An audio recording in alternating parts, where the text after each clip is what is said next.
Fred, great to see you as always, and thanks for taking a bit of time to come and have a chat. I know you're dobbing around the world on planes all the time, so I I appreciate you am. taking a bit of time out. So let me start this interview off. I want to ask you a question that a lot of old fellas like me will be interested in. I mean, like me, you're an old guy and you went back into entrepreneurship towards the end of your career to work with some of the richest people around. I mean, just tell us about how that whole thing happened. Uh, well, Paul, I've been an entrepreneur most of my career. I've dabbled in and out of the corporate space. I've always been just intrigued by building and creating something new and different. It is a challenge to begin a business when you're older.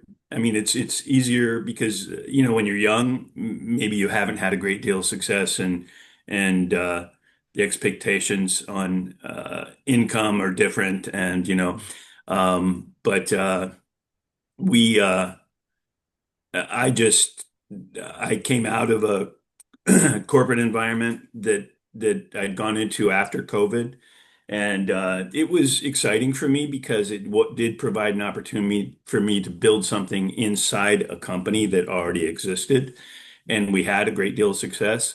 But as I've told you before, the business that I'm operating now was started with former clients of mine, and I think we talked about what we bring to the table and what kinds of experiences we can create. Those experiences tend to be luxury kinds of experiences that are built around sport. And so we're working with a lot of very high net worth people, corporate leadership, those kinds of things. And it just was exciting to me. I mean, Sure. if you work in the hospitality industry, the event industry, you recognize how things have changed over the years. And I think really the term experience has really Yeah. taken over in the event space. And what we're trying to do is really create truly unique experiences. Now, we work with high net worth individuals. We're trying to figure out a way to make it maybe more accessible to a larger group of people. And, that comes from just jumping in and building this and recognizing where your revenue is coming from and how do you expand the business, but also how do you tailor it properly to reach the client that you want to reach. Sure. And what is it that you really like about being an entrepreneur? I mean, I was never cut out to be an employee. I mean, I learned that fairly early on. I Right. mean, what is it that you like about being an entrepreneur exactly? Because it's not the first time, is it? No, no, not at all.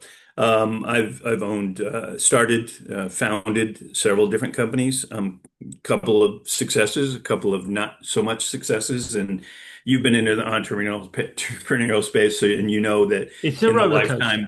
in the lifetime of one company, it can be success, failure, success, failure, success, failure. It's absolutely this throughout the whole process, and I think that for me, it's building something from the ground up, right? I feel like, really honestly in my life, I feel like I built myself from the ground up. I came from not not a very, certainly not a wealthy background, kind of a very simple background, where there wasn't a whole lot of expectation from my parents for me to do anything outstanding or exceptional. I put myself through several layers of university, and so I think my entrepreneurial career began with just building myself Yeah. and turning this kid that lived in a very small country town with without a lot of people to look at and say that's what I want to be, right? So I had to kind of create myself, and Yeah. and I did that through education. And entrepreneurship is a great way. to grow yourself, isn't it? Because it gives Well, you you the certainly learn a opportunity. lot Yeah, about yourself, right? yeah, Yeah. yeah, yeah, absolutely. Um, So, just to come back to your current business, I mean, what is it that you're trying to achieve exactly? I mean, just tell us a little bit about that. so, I mean, the four partners, three from the C-level in the sports space. One partner in particular has a vast amount of experience in sport across Europe and in Americas. But those three guys all came directly from the sports space, and I came more from the entertainment and the event space, Right. working in the Los Angeles market for a good period of time. And we just kind of looked at what opportunity there was when we combine our backgrounds and our levels of experience. Yeah. We came into it knowing that the four of us have very strong connections in the sports space and the entertainment space. And we thought, how can we create something around the event world, but really just much more experience based and create unique experiences for people? And, at the beginning, we had people calling us from Australia and saying, hey, we have this group that wants to do a basketball tour of the United States. Right. But sometimes it was like students, and they wanted everything at high discount levels. And it's like, this is not where we want to be. So Sure. we want to take what the experience that we already have and the connections that we already have and create really unique luxury experiences for people.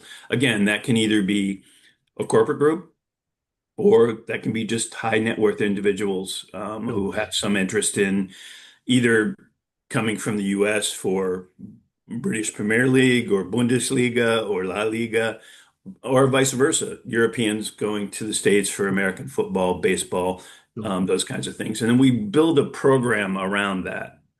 And So the program might be based on a sporting event or yeah. the New York Yankee. I'm just throwing out some of the things we've done in the past, but and then build a whole luxury experience in that city for the group. So you would come, let's say, to see a big football match, and then you would do a whole load of other things around coming in to visit that to sit to watch Correct. that match. Correct. Yeah, Correct. I get Yeah. the basic logic. I mean, I've spoken to a few people who are in a similar space. I mean, what is it about your business that makes it distinctive? What are the things that you do that perhaps other people can't do? I mean, just talk us through that. Yeah. I mean, and I hate to kind of belabor this point, but I really think it's unusual to have the kind of unique talent that we have as Right. partners. I have a partner that was the CEO of a major team in Italy and Wow. a major team in the UK. Two of my partners have been executives in the F1 space. So It's really the about your contacts. Is that what you're saying? the experience and the contacts, a lot of people in the event industry come from the event industry. They don't Yeah. necessarily come from the industry that you're working within, right? So the contacts, I mean, when we decided to launch, the opportunities like took off like a rocket ship. We just had people reach out to us. Um, Ironically, that doesn't necessarily stay. You've got to work to continue Yeah. that, and you've got Yeah. to prove yourself. So the connections and the relationships are great to start a business, but it's not going to sustain you Sure. if you don't come up with something that's different and Sure. going to interest people. Sure. So let me ask you, you mentioned about starting out. I mean, at that moment, at the moment that you were kind of kicking things off, what did you think the main obstacle was that you were going to have to overcome? I mean, what did you think, what were you thinking? The thing I've really got to nail is X. What would those things have been? Well, a couple of things.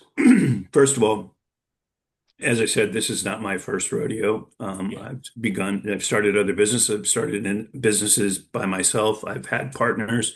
So anytime you're going into a partnership relationship, you have to be aware that partnership is very much like I say it's very much like a marriage, right? Yeah. It it it has valleys and Yeah. hills, and you have to make sure that the people that you're working with are people that you think you can have an honest relationship. And I mean, we really started out by saying full transparency between all of us. We all have great backgrounds, strong backgrounds. We have a lot of different knowledge. Let's work together. Let's not work against each other. Um, we also, though, started this business with the concept of being a house of brands because of the varied Okay. experience. Okay, so we started the business. We're doing some consulting work in the sports space, in the hospitality space. For instance, we did some consulting work with an entertainment facility, an outdoor entertainment venue in North Carolina. So that's one piece of the business is consulting. Another piece of the business is partnership and sponsorship. And one of my partners was the CEO of a partnership sponsorship company for a number of years. He also comes from the sports world, worked in Miami with the baseball team in Miami. Mhm. But so doing partnership work, we close deals with major brands around a ski lodge. It could be sport, could be hospitality. And then I manage the events and experiences piece, and which was originally just events. And as I said, we kind Yeah. of Broaden it morphed out. from events into experiences because experience is such a buzzword. But it really is kind of where the industry is going. Um, that's where we started off. Each partner had a different vertical space that they led. But what we found out is, the ship tilts to the right and everybody rolls to the right, and then the ship tilts Yeah. to the left and we all Yeah. go to the left. So it's really been about collaborating through all of those spaces. And each of us has begun to learn more about what the other people do. Yeah. Um, Which must so, and make it we really interesting, actually. That must it make it. really does. And we try to tie those opportunities together. One of the things that we kind of pitch sometimes is for the right brand, we can produce your event, but we can also provide some sponsorship and sponsorship dollars to help you support that event because of our connections in that space. And with brands that want to work with your brand, that's an easy thing to do. So we started stitching those things together. Oh, So well, while there are different vertical spaces that we work in, there is certainly gray area and connectors between those areas. sure. And let me ask you, I mean, building a business is hard work. Like I say, I mean, most people start doing it at the beginning of their career rather than at the end. I mean, what is it about this particular mission, the particular ride that you're on, if you like? What is Yeah. it that motivates you to get out of bed every day and keep plugging away? I mean, tell us about Well, that. even though I am the oldest of the four partners. Um, I have one partner who is 34 years old. I think, however, I'm the guy that's on the road most often. And I've always just been the person that wants to be out in front of clients. And, I said, people say to me all the time, "What are you doing? It's crazy, right?" Mm. But I really do enjoy it. And I really feel like it's people talk about what's your superpower. And I just think my superpower is being able to connect with people Yeah. and so as a connector. And I like what I do very much. And even though I am late stage career, it doesn't feel that way to me. I feel like Yeah. I view myself as much younger than I actually am. Yeah. And I work as if I am. I mean, people express a lot of astonishment at where I'm going and what I'm doing, and Yeah. at a time where a lot of people would just be saying, "Hey, I'm gonna rest on my laurels and take it easy," Yeah. and that's really just not. I did slow down and try to. I sold a business and thought, now what do I do? And very quickly recognized that it just was not time for me I to. think I think there's a lot of entrepreneurs like that. I certainly identify with that. One of the things that interests me is how you, in the process of trying to build a business, I mean, there are a billion things that you could do. How do you sort of cut through all the noise, all the distractions, and work out what you want to do and the direction that you're going in and your business is going? Because that seems to me to be the key role of the CEO is to make sure that people are pointing in the same direction broadly. I mean, Yes. what's your take on that issue? I just think that, and again, going back to the partnership, it's sometimes a challenge because every partner may not have the same vision. Yeah, So, we have those conversations and kind of try to pinpoint exactly where we're going. I think because I'm the one that comes from with the events background, and that has seems to be the direction where revenue is being created for us, right. is like I do see myself in a leadership role in the event space within the company. So I feel like it's my job to kind of mold it Yeah, and build it with the support of the other guys. But yeah, I mean, it's just like it's not full autonomy because I do have other people yeah, to speak for. But I do have a lot of freedom to build out where I see this vertical space going. sure. And you Yeah. mentioned about your team and the other people you work with. I mean, one of the things that interests me about building a business is, I mean, obviously getting the right team on board, pretty important. I mean, what's your take on the kind of process of getting, I mean, for want of a better way of putting it, the right people on the bus? I mean, what's Yeah, your yeah. view with that? Well, I mean, we're pretty lean. We have stayed pretty lean. And I've in the event space, if you knew the event space, there's a lot of freelancers and Yeah, contract workers yeah, I and get that. and I, of course, because I have worked in this space, I know a lot of those people and I know them well and I have personal relationships. So we've been able to kind of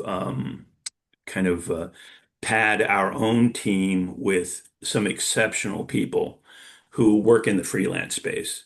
And particularly when you're opening new markets, Yeah, it's challenging. Like opening London. Well, you going to go into London in a bootstrapped business and just hire three people and open an office? No, you're not going to do it that. doesn't work that way, does it? No, it doesn't work that way. And again, we are bootstrapped. We're self-financed. We didn't take any outside money whatsoever. Probably another difference between starting a business as a young person versus an older person is, we're kind of in a position to do that.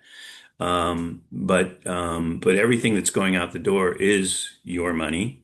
Mm. And so we have been able to identify really talented people that want to work with us and who I know well and have in many cases personal relationships.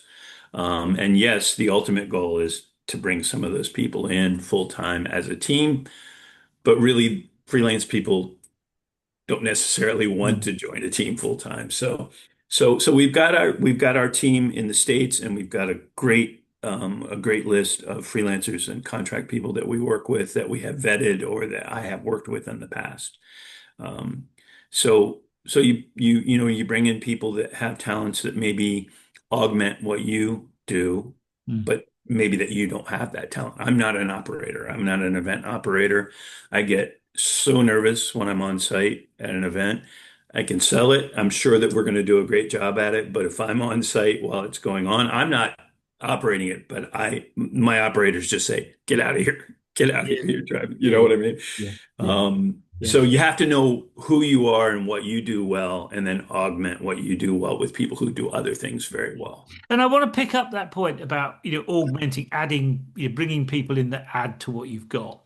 I mean, and there's an obvious logic to that, particularly if you know those people you've got, existing relationships.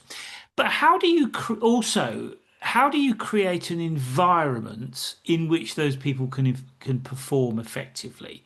Because often they're remote, aren't they? You're dealing with people over, you're not all in the same office every day. It doesn't work like that either, does it? I mean, how do you create an environment that people can know know where they're going, what they're doing, and can work effectively together across the team? I mean, how do you Mhm. facilitate that? Well, I think there's two different questions there. How do we, as partners, work together when we're all different remote. I mean, I'm on the West Coast of the US. One of my other partners is in Austin, Texas. One is Washington, D.C., and one is in Dublin, Ireland. Um, we force ourselves to have regular calls. We have Yeah. three founders calls during a week. Do we all make every call? No, not necessarily. But the reason we've done that is we do Monday, Wednesdays, and Fridays. You know, Yeah. I might make Mondays, I might make Friday, I might not make Wednesday, especially when I'm traveling. But what it does is it forces each of us to be able to communicate what's going on in their world and how it is affecting all of us, right? Because again, we're working in different vertical spaces, but it's all one company and one. I mean, not one vertical is going to succeed and the rest are going to fail. If they fail, the whole company is going to fail. But in terms of the people that we either bring into the organization or working with us as contractors, I said to you that I bring people in that have talents that I don't have, and so Mm. when I know these people very well, I put my full trust in them. I take their advice. So I give them a standing within the company where they recognize what value they're bringing to us and that we do value that. We do value their talent. We give them a lot of flexibility and freedom to build out a program uh, based on their knowledge, Mm. right? And I mean, of course, I ultimately have to approve it. But again, I don't know everything about this industry. I mean, every piece of the industry. I can talk the talk, but I can't walk the walk necessarily. So we give people we let our people know the value that they bring to us and So it's that we about what you're respect. saying is it's about trust. Is that right? Yeah, absolutely. Yeah. Yeah. Absolutely. Yeah. Yeah. Yeah, if you put something in somebody's hands and you believe that they're going to do a good job and you rely on them to do that, um, you have to trust that Yeah. that is in fact what's going to happen. I Yeah. mean, I mean, my view is, if you recruit, I mean, why would you recruit people you can't trust?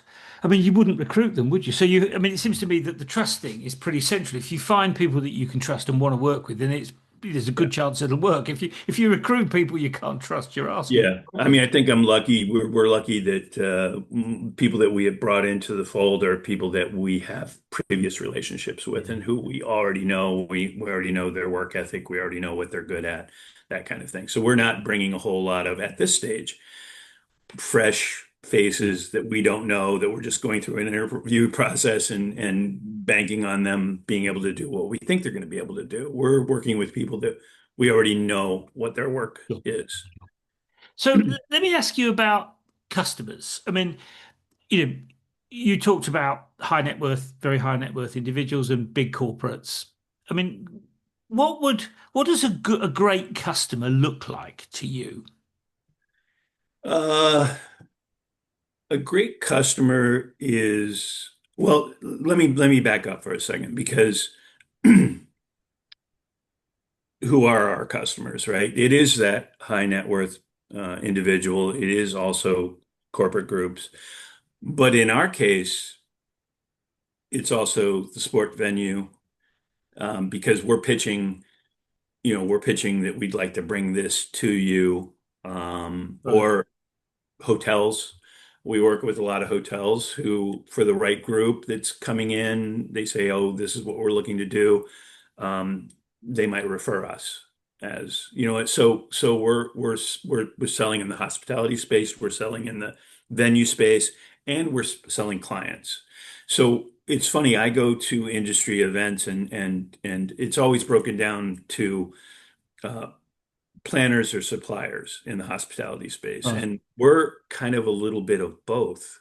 So Right. we play on both sides of the fence. So we've got a lot of potential customers. And what do those look like? It's a tough business to come into because there's so many players in this Yeah. business. Yeah. A lot of competition, isn't Paul, I know you know hospitality a little bit, but there's DMCs, there's event companies, there's agencies, there are incentive houses. So Yeah. to break in as a new player without a whole lot of white papers or to show, of what we've done or where we've been, we have to rely on the client's knowledge of who we were previously. Um, but pretty quickly, we've managed to create, I think, really positive optics about who we are and what we've done. And in any business, optics are everything. What do people think you are? Yeah. Um, Yeah. uh, and so customers,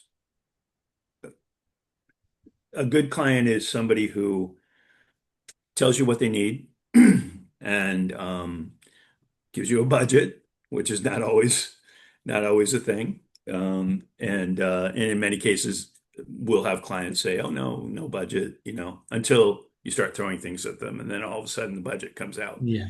Yeah. Yeah. But a good client is somebody that uh, knows what they want, but is open to your expertise and your suggestions, so that you can build a program that you can manage well, but also is going to meet the needs of the client. Yeah. So one of the things that I mean, lots of businesses. Well, if you haven't got customers, you haven't got a business, have you? Which Right. which which suggests that in most environments, customer relationships with customers are pretty important. And it's very easy to say, but it's much more difficult to do. I mean, what's your take on how you build a great relationship with a customer over the longer term? I mean, do you have a view on that? Yeah, I mean, customers. I mean, every I mean, maybe every is a little extreme, but most customers that I've worked with for an extended period of time end up actually being friends, Yeah. people I have very close relationships with. Interesting story. So I told you that I just flew in to London. Mhm. Um, I'm in Fulham, and but I had somebody who was out in Camden who was just in town for the evening and then was jumping on a train and going back to Manchester. And he reached out to me, and I said, "Hey, I mean, I'm jet lagged, but I haven't seen you in a while. I'll jump on the tube." I got up, of course. Some of the tube lines were shut down. It was not quite as easy as it initially intended to be. Anyway, long story short, I get off of the Euston stop and I start walking over to where I'm meeting this guy, and around the corner comes a somebody in the hospitality industry that I've known for a number of years, Oh who I wow. haven't seen in a good period of time. Fred, on a section of Fred, what are you doing? Hey, what are you doing here? So it turns out I'm going to see them next Monday night. Yeah. But yeah, it was crazy. It was just like I haven't lived in London for a while. I spend time here, but Yeah. I'm very familiar with the hospitality space, but I'm typically down in Fulham and Chelsea. And I just happened to be in this part of town and I ran into somebody. And that in my mind told me, you're doing the right thing, Yeah. right? Yeah. I mean, I just randomly ran into somebody who I am doing some business with right now. Their property we're going to use for a group that we're bringing in for a Tottenham match. But it just seemed like, and I actually even thought to myself when I got off the train, I thought, "Oh, Jennifer's in this area here." And then sure enough, I turned the corner and there she was. And so Small world, isn't it? I kind of diverted off of that, but I mean, Yeah. I mean, my clients become my friends. They really do. I mean, there's a time where they'll put you to the fire if you don't meet their needs. But there's a trust built through Yeah. friendship Yeah. that Yeah. you And can't yeah, and build it comes without back that. to the point we were talking about earlier on, the importance of trust, doesn't it? Yeah, And it kind of it enhances or reinforces that perspective, I think. Let me ask you about going into new markets. Now you're doing stuff all over the planet. right. I mean, What's your take on going into a new market? I mean, some CEOs I talk to, they do loads of research. They go out to the jurisdiction to visit it. Spend a lot of time and energy getting to kind of know that bit of the world or whatever. Some other people I've talked to said, "Well, I just kind of came across this client in America, and I just thought I'll go to America." I mean, where are you at on that spectrum around I kind of think, going into new markets? honestly, I think a little bit of both, Right. quite honestly. Although I have, in previous business lives, I have spent a great deal of time in Europe, and so I know Europe pretty well. I've spent a significant amount of time in Germany and Italy and France and the UK, obviously, and so. Um, I think I try to understand the culture and who is it that I'm going to be dealing with and how do I need to frame myself that meets that cultural needs, right, as well. That sounds kind of strange, I was right? about to But say, give us an example of what you mean there. well, I just mean that the day-to-day expectation with people in the business world and in my space, the day-to-day life of a business person in London is very different than the day-to-day of people in Rome versus Yeah, people in yeah, Berlin. And I actually wrote an article not long ago about what it's like a day in the life of me in London versus Italy versus Germany.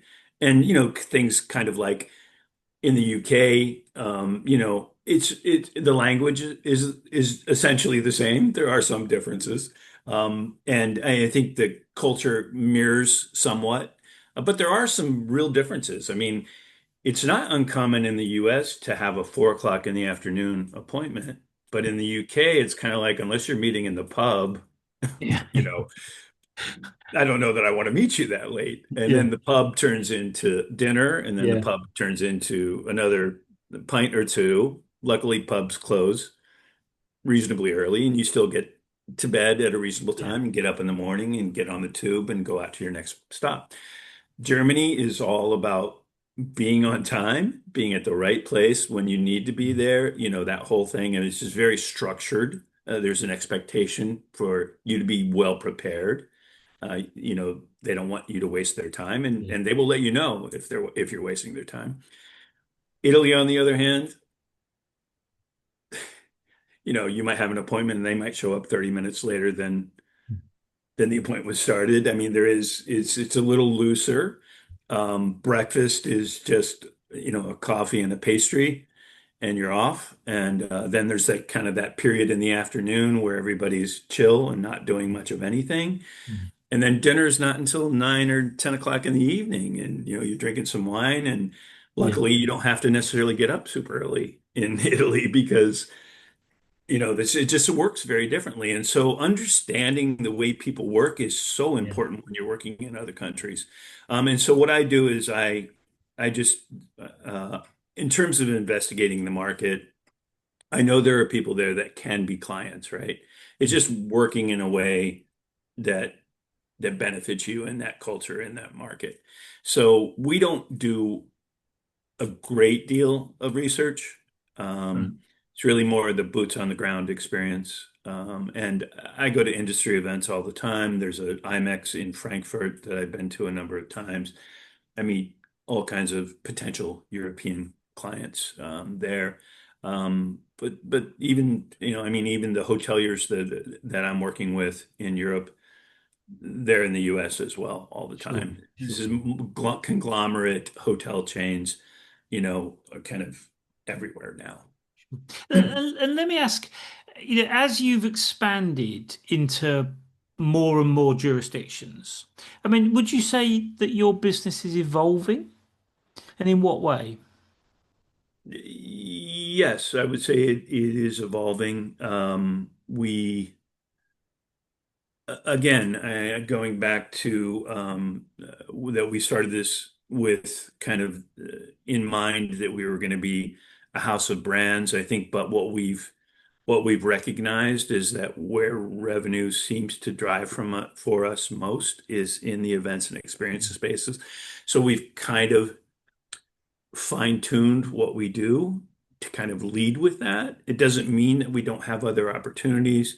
And when you're a young business, you're looking for any opportunity to make revenue, right? At Yeah, the end of the month, you want a positive balance sheet. You want some money in the bank to pay the things that need to be paid.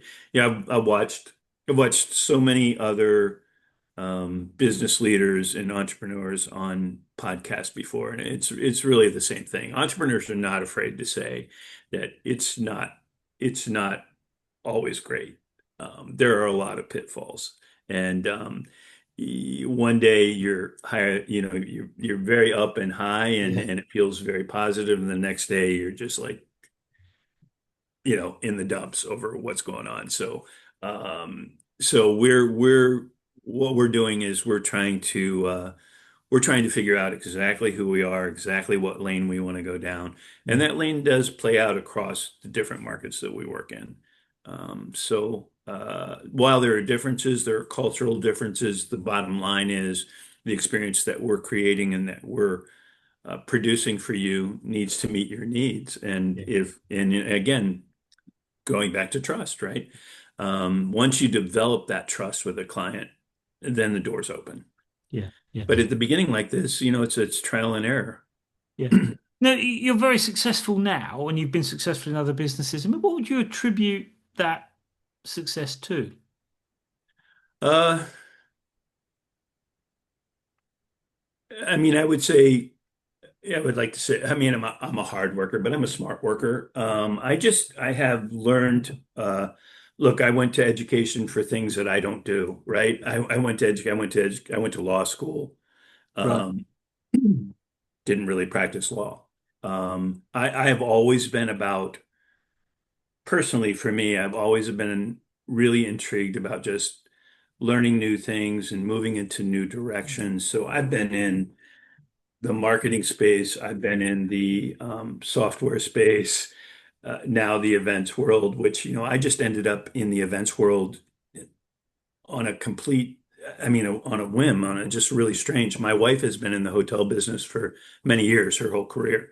And when I sold a business back in 2012, um, and was kind of considering what do I want to do, my wife was running a hotel in Santa Barbara, California, beautiful five-star property, and we lived pretty much right next door to it. I'd be at home doing nothing. She'd call and say, "Hey, I got a really interesting group of people over here having cocktails. Come over and join." So I met a woman who was looking to grow her DMC, her event business, and we got to talking randomly. Never had met her before, ever. She called me a couple days later, said, "Really like to talk to you a little bit more about building a sales and marketing platform for my company, helping us to grow." And long story short, I went in, had a great deal of success. My wife immediately said, "There's no way you're going to like this industry. You're going to hate it." And first industry event that my wife and I went together to in Los Angeles, she was really pissed off at me. Sorry. Because she's like, you know more people already than I do, right? I mean, just have always been able, I've always had the power of just being able to connect with a really wide range of Yeah, yeah, people from, the waitress or the server or to the CEOs. And you know what I mean? I have the ability to connect with a wide range of people. I'm not tooting my own horn. I'm just saying, I mean, I think that's where my strength is. Um, so anyway, and then COVID happened and I kind of backed out of that. I mean, there was nothing going on in the events world. And then I just randomly got a call from a recruiter who said, "Hey, this company's interested in talking to you." And that's when, within 2 years of being in the events and 3 years of being in the events industry, I was chief sales officer of an international event company. Um, Did I stray from the original question No, I there? mean it's about what makes success. I mean, what you're saying is that that ability to get on with people and to connect with people is pretty. Yeah. It's been a I mean, I don't factor know how in you your succeed in success, and any it. kind of business if you don't get on with people, right? Yeah, But we yeah, all know people in the industry that have success, and you sometimes wonder how yeah, because they're so difficult. I try to make working with me easy. yeah, Um, yeah. and Yeah, no, and that certainly comes across, Fred. Certainly in terms of our interactions. I mean, no doubt about it. But let me ask you about the flip side. I mean, you know, have you ever had a moment when when you've thought this may not go the way I hope it will? of This. course, Have you had a few of those? of course, absolutely, more than a few. More than a few, yeah, for sure. And as I said, I mean, I've had in my history of businesses, I've had failures, right? And Yes. sometimes it takes you a while to recognize that it's going to fail. And I'll be honest with you, the term startup is, I mean, people think startup. Okay, so you're in your first year of business. A startup can be 5 years old. A Yeah. startup can be 7 years old. I mean, you've talked to enough entrepreneurs and you've been in that space Yeah. yourself to know that it's never this, really. I mean, if it is, good for you, and you're very lucky. But there are just always little bumps in the road, and every time you hit one of those bumps, if it's a little bit extra jarring, you're like, "What am I doing here?" Right? Yeah. Um, but for me, um, I want to see it through, right? Yeah. I want to make sure that we get to where we want to be. Muhammad Ali famously said that you don't lose when you get knocked down, you lose when you stay down. I mean, Right. have you ever really been knocked down? I mean, we often talk about things going wrong and mistakes. I mean, that's there's a lot of conversation about that in this world, isn't there? Have you Yeah. ever been completely knocked over? Yeah, I think I think that I was before I my first entrepreneurial experience, I was working for a company. I was young. We were just having children. In fact, one of my children had just been born, and the company decided that they were, and this was in a sales role. And the company decided that they were going to eliminate the sales force and go to a dealer base. Right. And so just before Christmas and just a month after my daughter was born, I get a call from HR saying, yeah, we've decided that we're going this direction and you're essentially unemployed. It was, we had a new house that was pretty significantly, the mortgage on it was pretty significant. Um, Although, now going back, I wasn't knocked down or knocked out, but it was a pretty hard Tough time. blow, a pretty hard blow. And I think that's where you recognize who you are when you are in that And situation. what did you learn from that experience? I mean, I think that's why I really drove into the entrepreneurial space because I said I want to control my own destiny. Yeah. And again, that doesn't guarantee anything to you. I mean, you can start a business and lose everything, right? And in fact, the software business that I started that ended up being very successful, but my house was against it. I mean, really, honestly, that would have been the knockout, right? The knockout would have been, and it happens. People can lose everything. The risk you can't be risk averse. You know that you're taking a risk and you know that there are things on the line. But you also have to believe that there's something in you that's going to make it succeed. I mean, life is about taking risks, isn't it? You can't do Absolutely. anything if you don't take. Life is to be lived, right? And to Yeah. experience, because at the end of this, whatever you believe religiously, at the end of this, you're gone. All the things that you worried about in your life, all the things that kept you up at night, They I don't think it matter, do goes they? it goes too. It never Yeah, happened, right? yeah, yeah, yeah. So, And let me ask you, what achievements are you most proud of? I mean, you've obviously been on quite a journey. I mean, like a lot of people like me, us that are towards the end of our career. I mean, you have a lot of experiences through life, don't you? I mean, yeah. what are you most proud of? I think I wouldn't say that any particular business experience is what I'm most proud of in my life. What I'm most proud of is being able to um, create who I am out Mm. of where I started. And it's not an uncommon story. I mean, there are plenty of people that have had way worse childhoods than I did. However, my personal the way I feel like I started 10 blocks back in a short race. And but I was always focused on uh, number one, getting out of and now I look back at it more fondly than I did then, but my goal was just to get out of my little town to see the world. And I lived in a town where, and as much as many small town Americans they've never been to another country. They've never been on an airplane, and I saw things that I thought that's what I want. That's what I want in life. I want those experiences. Um, and so I'm most proud of what I've done to bring myself up.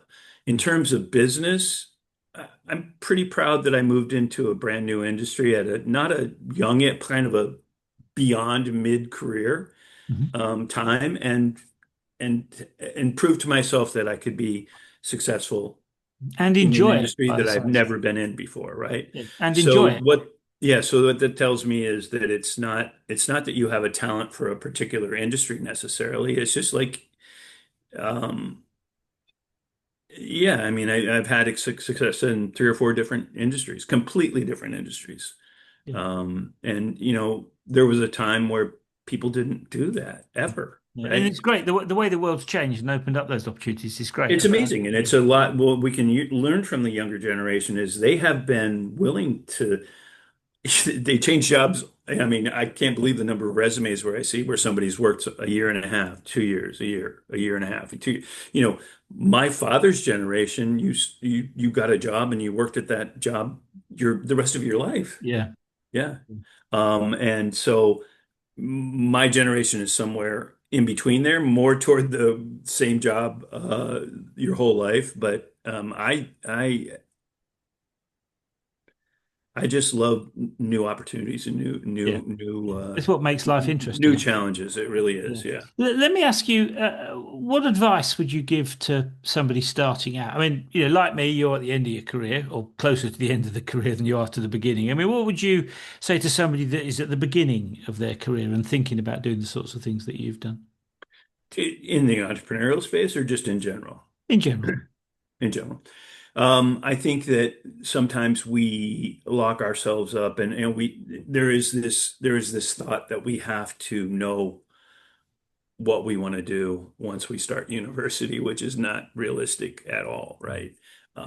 As I said, I studied law, and without knowing whether I really would enjoy working in that space. So I think when you're young, there is so much opportunity Mm. right now, in so many different areas, and I think don't don't block yourself in to one track. Be open-minded. In terms of the entrepreneurial space, it's not for everyone. There's a lot of risk, And it's tough emotionally, isn't it? and it can be very difficult. Yeah, and I think if you have other things going on in your life, being an entrepreneur is going to exasperate that. It's going to make it bigger. So you've got to be the kind of person that can roll with the punches a bit. Um, and um, but I really think entrepreneurism, I think you either have it in your blood Mm. or you don't. I hate to say that because I don't feel that way about a lot of things, but I just think that a true entrepreneur is just ready to take the blows, can take all the gut punches and still get up in the morning and go at it again. Because it's very easy to just say, why the hell am I doing this? I can take a job making a couple $100,000 a year and get a regular paycheck and benefits and not worry about any of this shit. But that's just not who I am, and that's most entrepreneurs, I think they would agree with. Yeah. Well, one final question, which is not so much about you or your business, but about the world that we're in at the moment. I mean, what's your take? I mean, AI is all the rage at the moment. Every other business I speak to has got AI Yep. title now. I Yep. mean, for better or worse. I mean, what's your take on the way AI is going to change your world? Yours? I think the potential is staggering, Mm. both in a positive way and a negative way. And I am studying AI right now. I mean, this is what I'm talking about, Paul, in terms of being later in my career. I attack my career as if I'm 25 or 30, right? I'm thinking to myself, I've got to know, I've got to learn this, I've got to understand this, I've got to use it in the right way to help my business to be successful. And so I'm always about learning new things. And that's kind of sometimes what older people lose is like, I think there's a lot of people who just think I know enough to get by. I don't need to learn all this new stuff. AI is people are going to be left in the dust Yeah. if they don't get caught It's up going to with change AI. a lot of things, isn't Yeah, it? I mean, I think I would be more concerned for me personally because of where I am in my life. I'm not over concerned about it, but for my children, I think they really have to really understand what this means for the future. And do you think And I it'll don't know change the events? what kinds of new industries are going to come out of Yeah. this and Do you think what it's going kind to of change the industries. events industry? What's that? Do you think it's going to change the events industry? I think it is.